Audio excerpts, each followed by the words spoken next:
Welcome to BizTV's Beyond the Brand. I'm Kelli Phillips. My guest today is Carrie Wilkerson. She's the Executive Director of Christian Women's Job Corps here in North Texas. Christian Women's Job Corps helps women bridge the gap between financial instability and a future filled with purpose. Stay tuned. We'll be right back with more of BizTV's Beyond the Brand.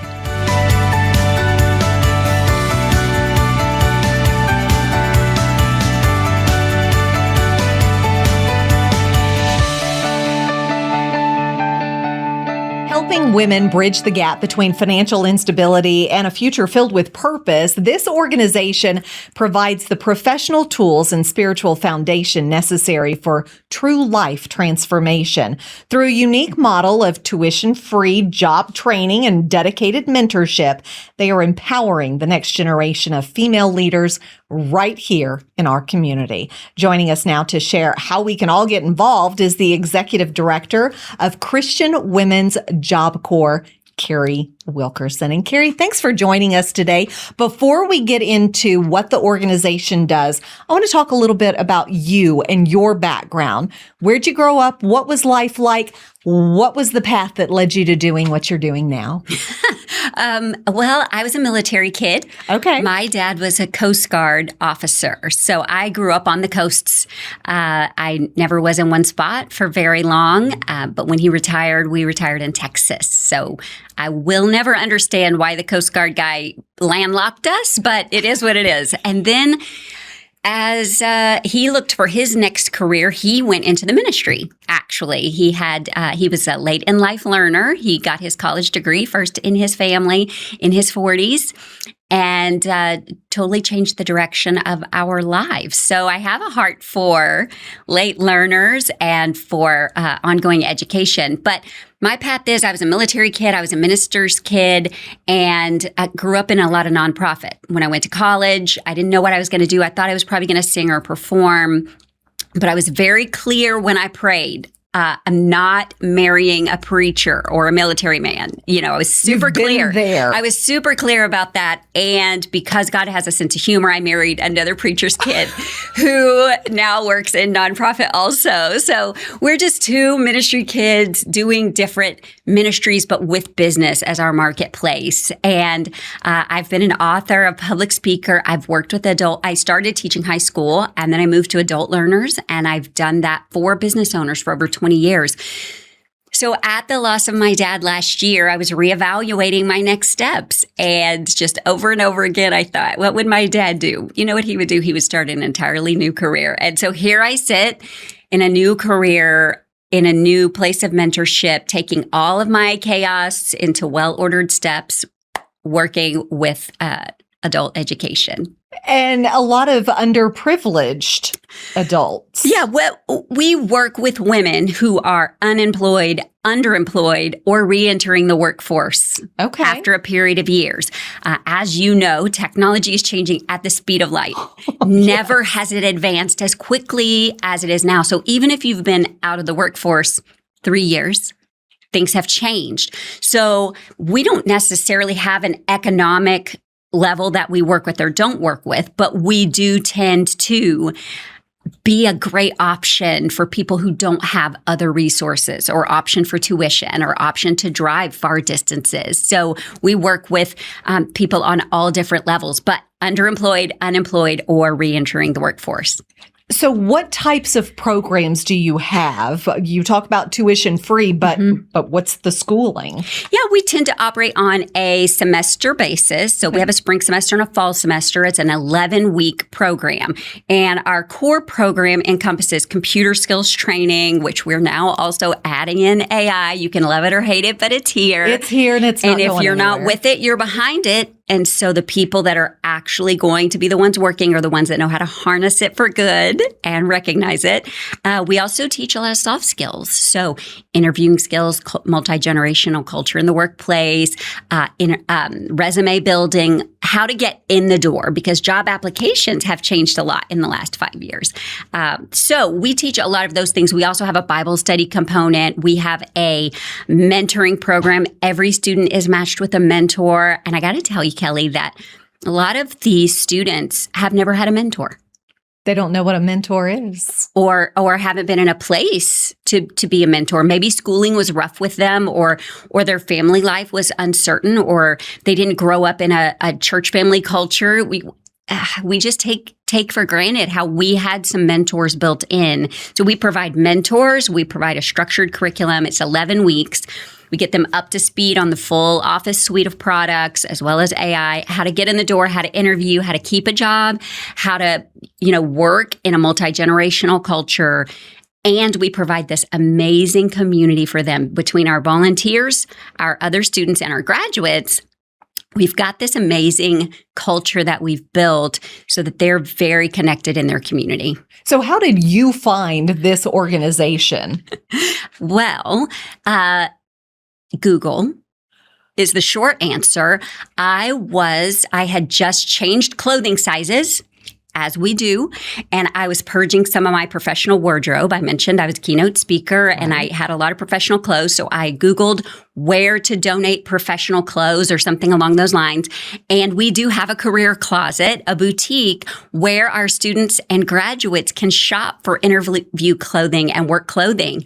And so it popped up on Google. In the back of my mind, I thought I had heard of it, but I wasn't sure. I showed up to donate clothes. I got a tour of the building and I met them.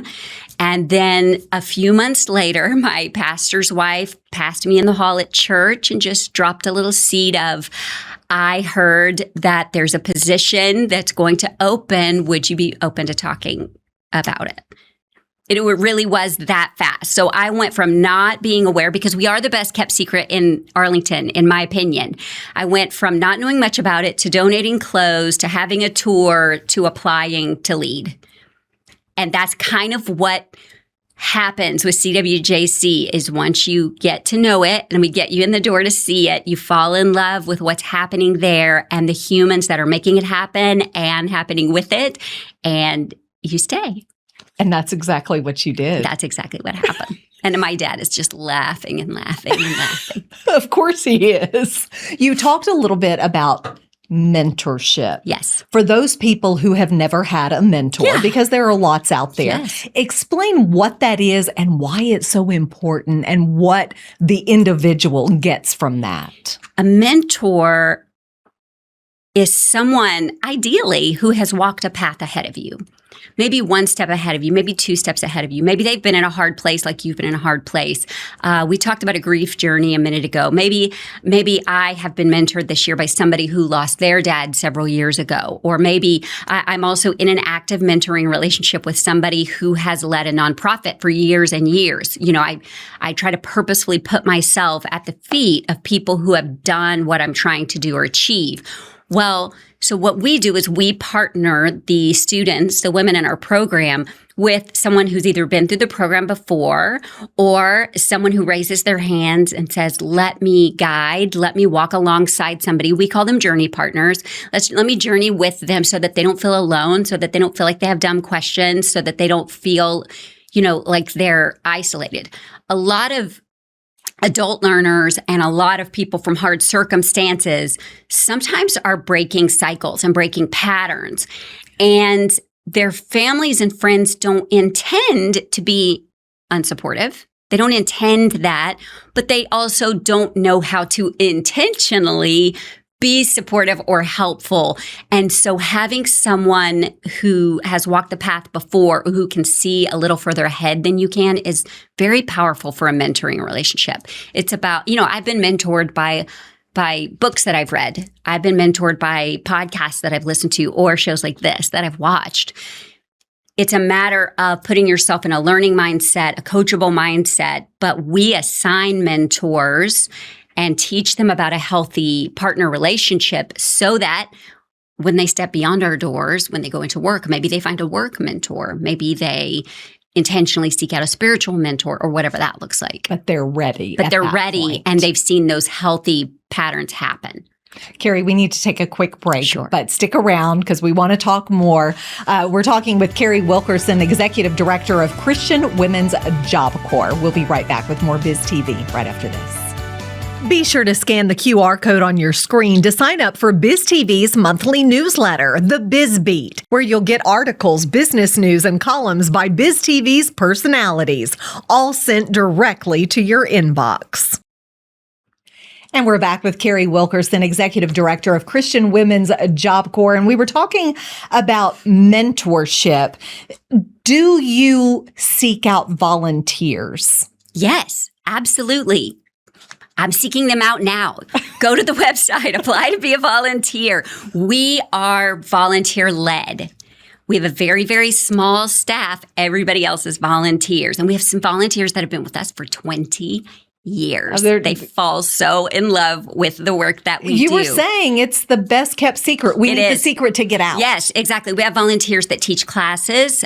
We have volunteers that just moderate, like online learning. We have volunteers that help keep the building in order. We have volunteers that help fix a few things here and there. We have volunteers that do office admin things. We have volunteers that help serve food at special events. We have volunteers that just strictly pray for us. We have a prayer team of volunteers. We have volunteers that are the IT team. Our whole IT team are volunteers. Like, we are volunteer led. It's a beautiful, at any given time, we could have 60 to 75 people touching the organization in a volunteer manner.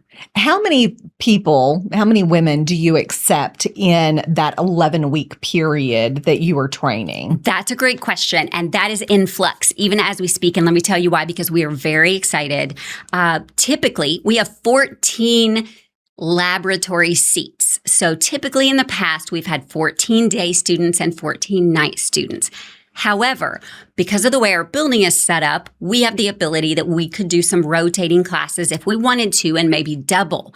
However, what we're very excited about is we just added a learning portal, a content management system, so that we can upload some virtual classes, so that we can reach women that have transportation issues or that have health issues or that are beyond, our zip code, or even our night classes, which are abbreviated. We can now give them all of the same content that our day classes with the enrichment and the electives. They have access to it, and it's going to be as easy as accessing it on their phone or through YouTube. So what we see that doing for capacity is exponentially increasing who we can reach, because now let's think about the preschool mom that has no help with childcare. Right. CWJC can now reach into her living room during nap time, and she could brush up on her job skills. So we're just at the very front of that. But as someone who's managed content management learning for 20 years, adult learners globally, I'm bringing it in. Like, we're moving very quickly towards it so that we can reach and help as many women as possible. Another thing that we have that we're looking at, we are currently seeking funding partners. I'll just say it out loud. We're seeking funding partners and grants to create a hub within our organization that's specifically for employment coaches, designated ESL, designated GED, prep, et cetera, within the organization, but not the 11-week program. So think of like a learning center where people can come and go and be assisted, maybe even a content room where they can have a Zoom interview. I don't know if you know this, but a lot of round 1 and 2 interviews now are Zoom.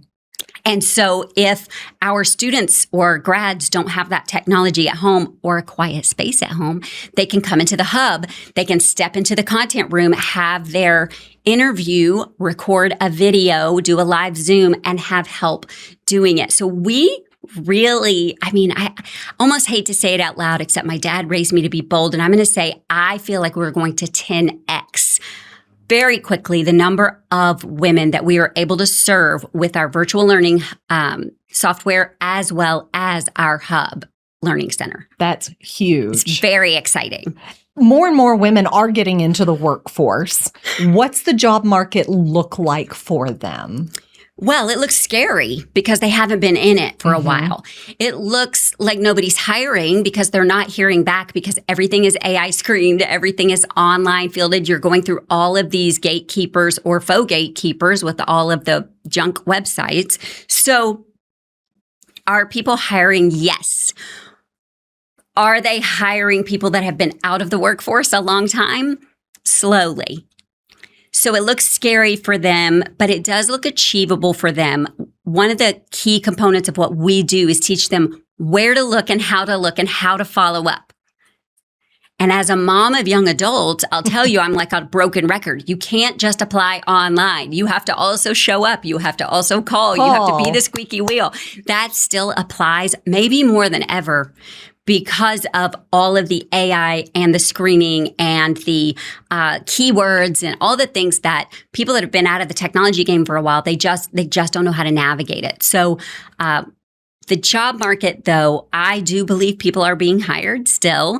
I believe it looks different than the last time they looked for jobs. And I believe they're going to have AI training. They're going to have to know what it all means. They're going to have to know how to identify it. And they're going to have to know what their own strengths, gifts, and abilities are and how to present themselves as one among thousands that are applying. Do you have businesses that want to hire the folks that you are training? Well, we have some partners with companies that come in and do some training with us. However, we have not had formal alliances in that way. But again, that is something that I'm just going to go ahead and speak it. And I'm going to say this year, I am actively seeking business partners that say, we're going to go to CWJC first.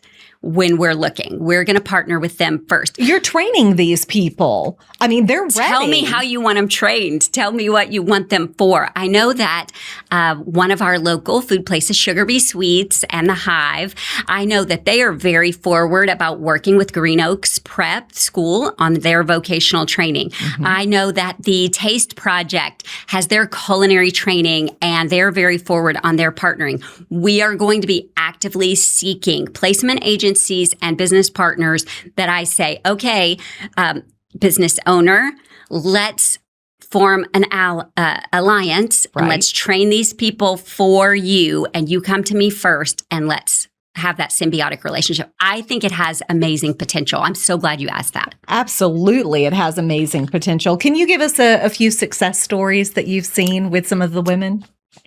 I have... I got a story that crossed my desk just a couple of weeks ago. Victoria, I believe is her name. She's 21. And when she came into the program, she did not have her high school diploma. She says, to her words were, I didn't have any certificates. I didn't have anything. No prospect of where to live, no prospect of a job. Because of her process going through our program for 11 weeks, she gained the confidence and the skills to finish her GED. Now, she didn't finish it with us because we weren't set up for GED at that time, but she finished her GED. She got her CNA, she passed her CNA test because of the study skills she learned and because of her confidence. She had the confidence to go apply. She got a job. She applied for a job and got approved for her first apartment. 21 years old, that all happened in the space of a year. Obviously, your results may vary. Obviously, I can't make those promises, but 21-year-old, she did it. What does that do when you read something like that or you witness someone who has gone through the program and they've turned their life around? I'll probably get choked up. Like, the fact is, my whole life and career has been in helping people see what I see in them.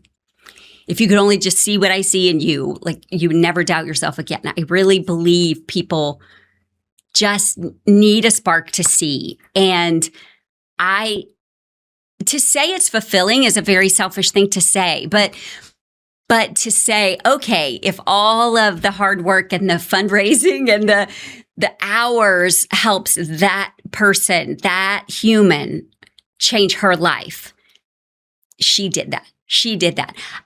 Mary Kay Ash, the business mogul, cosmetics mogul, she used to say, if today one woman feels better about herself because of something I said or did or enabled, then today was a very, very good day. And what we know about women and what we know about women changing their lives is that when women change how they feel about themselves, they change how their family feels. When the family changes, the neighborhood changes, the school changes, the community changes, the kingdom changes, the state changes. So change really does start with the woman of the house. We love to make fun and say, when mama ain't happy, ain't nobody happy, right? We love to say that, but the opposite is also true. Yeah. When mom feels good, when mom feels confident, when mom has some skills and knows how to finish something and knows how to do hard things and knows how to set those goals, which is another thing we teach, then the family learns those things. I read a social study recently that said when a woman changes her own income by as little as $1,000 a year, $1,000 a year, a year, her kids' grades go up. They miss less school. They are less reliant on public aid. Her lifespan is longer. Like it doesn't. What I'll say this as someone who has grown up just very, very middle class, I would say my kids would probably say $1,000 a year, Mom. Really? Like, that's not going to change our lives because you do the math. It's just not a ton of money. But proportionately, when they learn, when a student learns, when a graduate learns, they can change their income by that much a year. It unlocks so many other things. So if learning some job skills can change their life by $1,000 a year, how does it change the community around them? The other fascinating statistic that I love is that women tend to spend 90% of their income in the community in which they live. Mm-hmm. Women spend 90%. So if we increase the income of women, what do we do for Arlington? Oh, we're booming. Because they tend to spend it and they tend to volunteer in the community where they live and they tend to worship in the community where they live and they tend to give philanthropically in the community where they live. Carrie, how can folks get in touch with you? How can they help? How can they volunteer? If they've got a business, how can they get in touch with you? Yes. Our site is CWJCarlington.org for our local site. But let me remind you, there's over 50 sites. So if you're watching this and you're not in the greater Arlington area, Google CWJC for your area or the Men's Job Corps for your area. Don't think you're counted out because you're not with us. But CWJCarlington.org is where you can find us. We have a volunteer application online. We have a participant application online. We have ways for you to donate online. So much information about our program. We would love for you to get involved. Follow us on Facebook. Share this information with people you know that need to upskill. Let me also say we don't need to just think about low income earners either. The statistics for senior women who are now relying on Social Security, the mental health crisis is real and it's devastating. But we've also learned that when they learn new skills and they have the opportunity to earn even part-time, it extends their lifespan, it changes their mental health and their families generationally. So I'm also talking so much to senior women right now. I don't want anybody to have a picture of what a participant looks like. It's women who are unemployed, underemployed, are looking to get back in the workforce. So go to CWJCarlington.org or call our office and we would love to chat with you. Carrie, thanks so much for stopping in. We really appreciate you stopping by and sharing what all you are doing. And hopefully we've connected you with a few folks. I hope so. Here we go. And we'll be back with more BizTV right after this. Thanks for watching BizTV's Beyond the Brand. Be sure to subscribe to the BizTV YouTube channel, where you'll find full episodes of this show, fresh BizTV content, and a few surprises each week to help you stay inspired.